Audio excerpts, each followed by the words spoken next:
With our current company, which was started in 2000, we're developing new types of 3D imaging technology for different kinds of applications. First of all, we're doing 3D motion printing, for instance, for advertising applications, and I have some examples. Here's an example of a 3D print, and this print is going to be sold, by the way, on probably the shopping networks, and it commemorates Yankee Stadium. But you see the ball is floating off of the picture, and even though you don't have a 3D TV, you could sort of see that as I move it. We also have motion image technology. Here's an example of a motion image, and you can see him playing the drum. And it's just a thin piece of plastic that I'm holding here, not a video screen, and yet it looks like you're watching a video of somebody. And here's another motion image from a show, Tango. And you can see them dancing the tango there, and the other people are in 3D behind them. So we have 3D in motion technology also for credit card applications, and we've signed an exclusive contract with Visa. Here's an example of a prototype credit card, and you can see the 3D in there and the planes moving on this card. And also here's another example of a motion and 3D card. So we are expecting to have these in production in the next 6 months. And other applications include security applications like this driver's license prototype from the state of New Mexico. And this is to prevent people from buying alcohol. And you see, if you are asked to show your driver's license before you purchase alcohol, which they do there, you can't get away with it, and you can't counterfeit this. So, I didn't understand. How would that stop you from purchasing alcohol? Does it show your age? Is that... No, your picture is there in 3D. Right. And it shows, zoom in, it shows that this is one of those cards that says no drinking and driving allowed. So in other words, this indicates that you're not allowed to buy alcohol. And in the state of New Mexico, when you go to buy alcohol, they want to see your license first, because if you're under 21 or convicted of DWI, they're not supposed to sell you alcohol. Make this thin substance so available and beautiful. Well, when we started the company, the aim was to produce three-dimensional images in a new way and for new applications. So one of the things we had to do was overcome the thick plastic that was used in 3D images previously. And actually we've gone another step further beyond what I've just shown you to this. This is also just as 3D and has motion. You can see the car zooming there and the dancers dancing on the screen. But this is so thin that it's like paper. And in fact, we now are working on our first order for this material for a book. And this will be the pages of the book as well as the cover of the book. So it's another advance in that type of 3D technology. There are many applications for this, and we can also convert two-dimensional images into 3D. That's very important. So if we take something that wasn't 3D, like this guy, he was 3D once, but not when I got this picture. So here's Van Gogh, and as you can see when I move it, it's three-dimensional. And even though you're looking at a two-dimensional screen, you can sort of see that just as I turn it. And the background behind him changes as I change the angle, and so does his face, and so on. And here's another example. This is a painting by Montaigne, Renaissance painting. And again, it wasn't 3D when he painted it, but look at the depth in there. And you can see everything is at a different level. Things are behind other things. So this allows us to convert two-dimensional images into 3D, which can be used in advertising for posters and for in-store displays and for postcard mailers and so on. So that's one of the main applications. But we've also branched into video. And that's very important because video is in everybody's life and it's flat. And that's not what real life is. So we've determined that we have to come up with methods to make 3D television possible. Right now we have a system that we're going to market for video gamers, people who have video game systems. You'll buy this system, you'll plug it into your video game, you'll put this little plastic thing on your monitor, and your game will now be three-dimensional. So that's a video conversion system. It'll also work with movies, DVDs, live television, any type of video feed. So that's 3D applications in video. And then we went one step further. What you've seen in Star Wars and in Minority Report, we have a system that projects three-dimensional video into midair. So the images are floating in the air, you can put your hand through it, and yet it's real looking. It looks like it's really there. So our first application is advertising.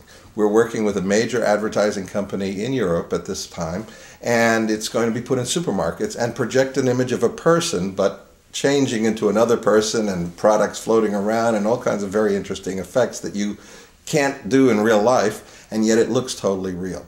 So those are the applications of 3D that we are now developing and products that we're marketing at our company. You're able to have these things trip off your tongue as though they were easy. This must have taken you a number of years to come to this point. Am I correct? No, actually, I thought of it yesterday. Oh, yes, yes. It's really been in development for 40 years. I've been working on this stuff for 40 years, and these different applications that I've just talked about are the culmination of 40 years of work. You had an unusual understanding of 3D. In the old days, we all wore glasses to go to the movies to see a 3D movie. Even now, they have glasses to see. But your 3D doesn't require any additional glasses. Right. This is because I spent so many years studying how we see in 3D and how the brain gives us that experience. And with that knowledge, I was able to also take my background in optics and form these new systems and materials to be able to create the 3D experience. 3D materials. The new stuff that I've shown you are actually not holograms. It's what we call 3D HD. It's lenticular technology, it's called, and it's way different than the lenticular that we used to have in the old days of cereal boxes and Cracker Jacks. Believe it or not, these pictures have a micro lens array on the front that is so small you can't see it or feel it. But because it's not a hologram, it has a lot of advantages. And that means that it can be seen in regular light and it's full color, which holograms can't do.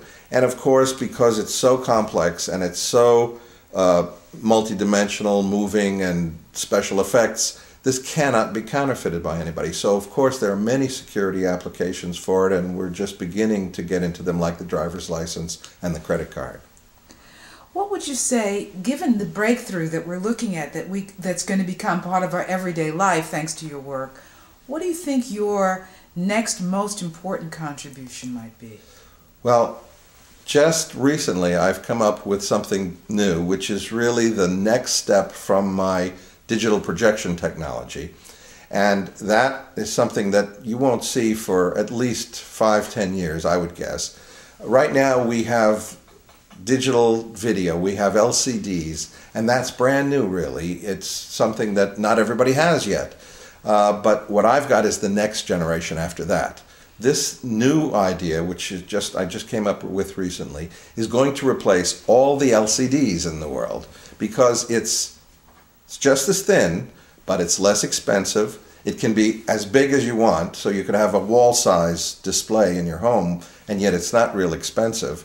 And it works on a totally different principle, so it can be scaled up without big cost, and also it can be three-dimensional. So you can have a wall-size 3D TV screen in your home. You can use it not only for commercial TV and movies, but even your own home movies or whatever you like, and see 3D. So I think that is going to be the next generation and will then be in everybody's home for the next couple of decades. Certainly your inventions impact not only the home, but science and medicine.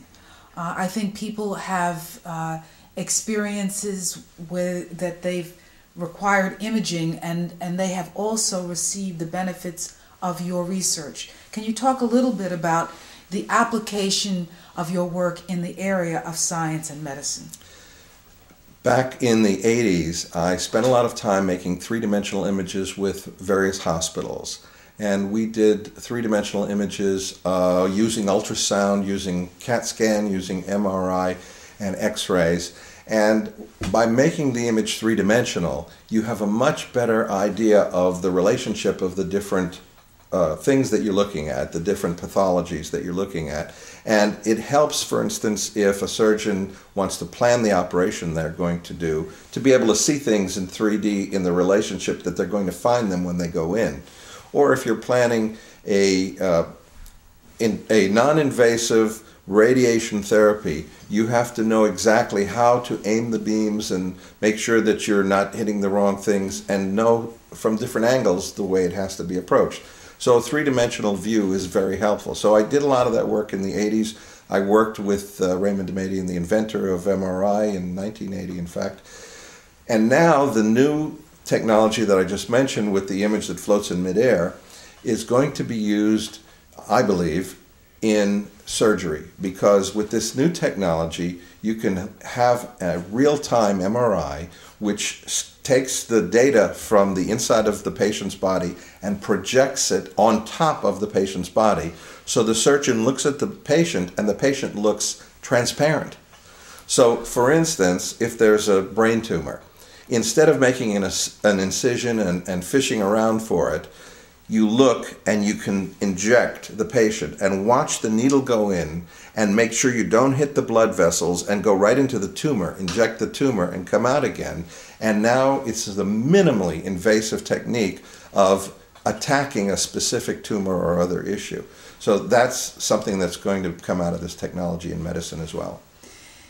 This is amazing. What else would you like to talk about that's on your mind? Because, you know, I can navigate with you to almost any subject, but I think that your contribution in imaging is really remarkable. Is there something else we should be thinking about that you're bringing out that we haven't discussed? The thing that I am most excited about, yes, that I've been working on since the 60s and finally has culminated in an understanding in 2005, is my work on the brain. I've been studying the brain and trying to understand how it works, as everybody else has, and finally the result of all my research and luck and everything else I was doing led me to a comprehensive understanding of how the brain works. So in 2005 I began writing a book on it, and it's coming along, but it's slow because I don't have a lot of time to write it. But it's very important because it's a complete explanation of how the brain works, how it does what it does, and why it does what it does, how it evolved to do what it does. Now once this book comes out, there are going to be very important practical applications that come out of this.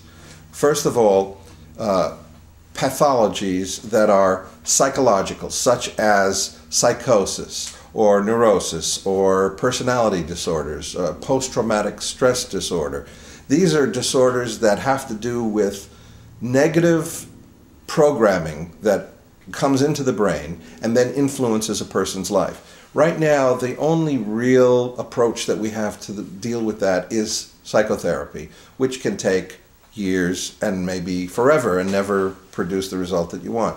With this technology, we will be able to, and I don't mean in 50 years, I mean in maybe 10 years or less, we will be able to interact with the brain, with specific areas of the brain, non-invasively, with a very simple device that I have in the book, which will allow you to address the right areas of the brain, because I'm explaining how the brain works, so you can reprogram the brain.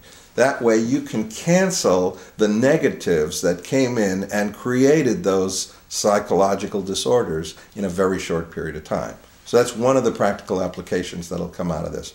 Another set is, by interacting with the brain, you can have the imagery that's going on in your brain translated to digital imagery. So you could actually have a video screen or a recorder record your dreams and play them back on the screen. Let's stop. Understanding how the brain works means that we can take that information and create a computer with software that works the way the human brain works. That's very important.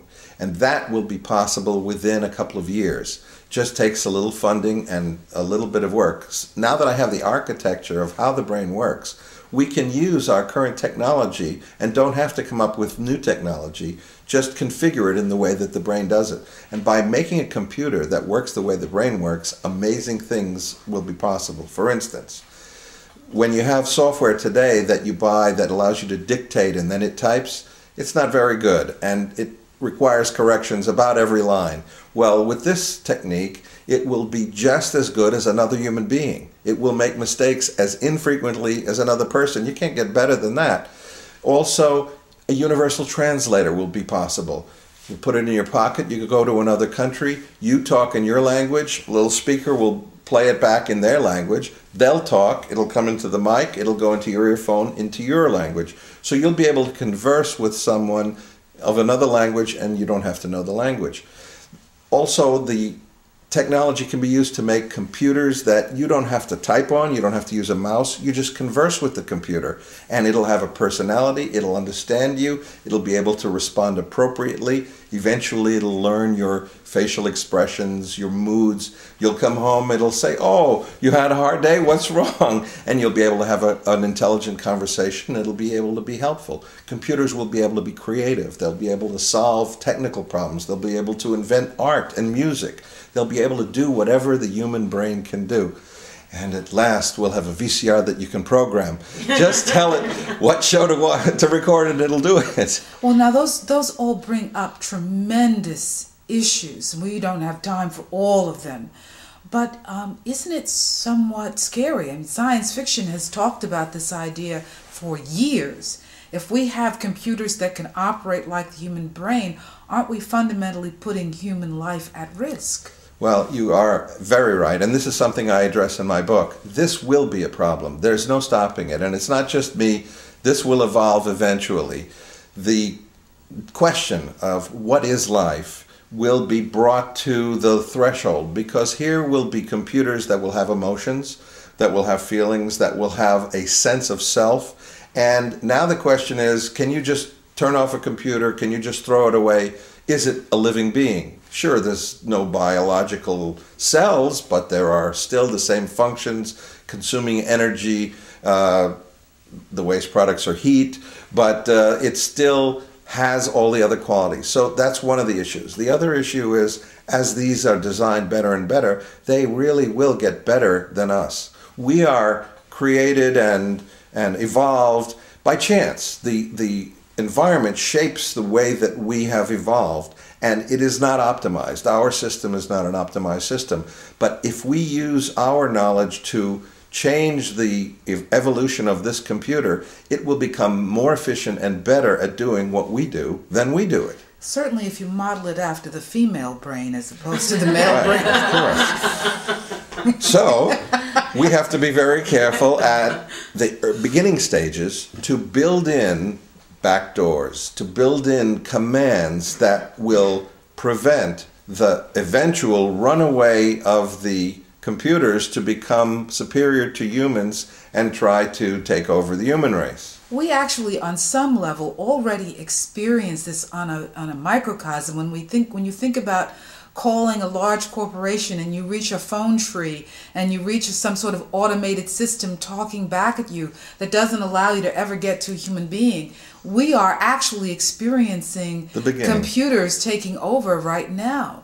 It's a little bit frightening. I think this is a conversation to be continued with Gene Dolgoff, the CEO of the 3D Source. Thank you, Gene. Thank you.